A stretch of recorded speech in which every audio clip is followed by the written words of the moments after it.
Brilliance Audio presents Almost Paradise by Kieran Crowley, performed by Danny Campbell.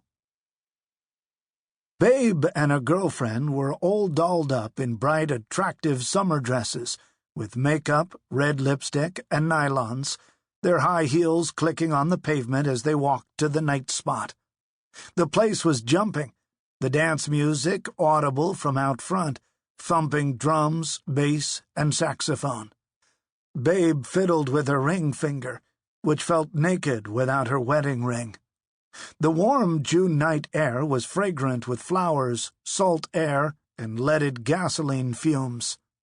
In the nearby harbor of Long Beach, California, more than a dozen ships were docked. Hundreds of seesawing steel oil rigs clanged at the mouth of the bay, sucking the black liquid up from under the muddy bottom of the Los Angeles River. The women walked in the front door and were hit with a warm blast of noise, cigarette smoke, and beer. Everybody inside was laughing, flirting, having a great time. There was no such thing as AIDS. It was 1955. Doctors made TV commercials for cigarettes. Half of the men in the nightclub were wearing uniforms from a dozen different countries. Babe was a sucker for a man in a uniform. After she and her friend had ordered drinks, a couple of sailors walked over. One of them smiled at Babe. It was a nice smile. He was tall and blond in his summer whites, his blue eyes set off by the tanned olive skin of his clean-shaven face. Nervously brushing at her wavy blonde hair, she smiled back at the handsome sailor. He extended his hand to Babe, and she placed her hand in his. She was surprised when he took her hand and kissed it. In deeply accented English, he asked her to dance, then led her onto the dance floor. Babe was over 35, a woman with 3 children, but she blushed, warming the cheeks of her pretty round face. She hoped he would not guess her true age as they danced. She asked his name. "Generoso," he replied. In halting English, he told her he was a sailor in the Italian Navy and that his ship had just docked. "Generoso?" She pronounced the unfamiliar name. He asked her name. Babe told him her real name, Marie. "Marie," he repeated, nodding his head like a continental gentleman. In short, awkward sentences that he had practiced aboard his ship, he told Babe he liked her.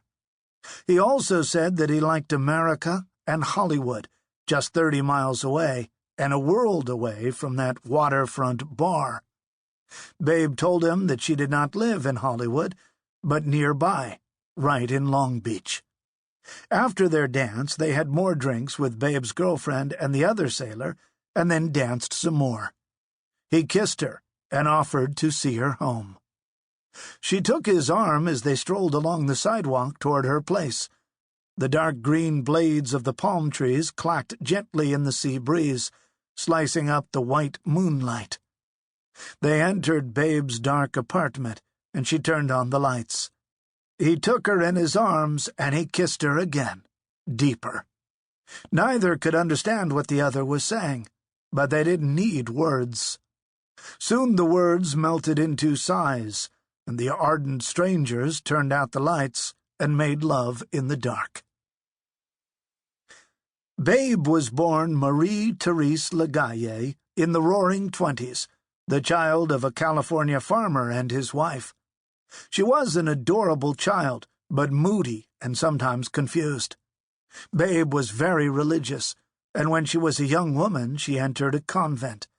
After a year under vows, she decided that being a nun was not her true vocation.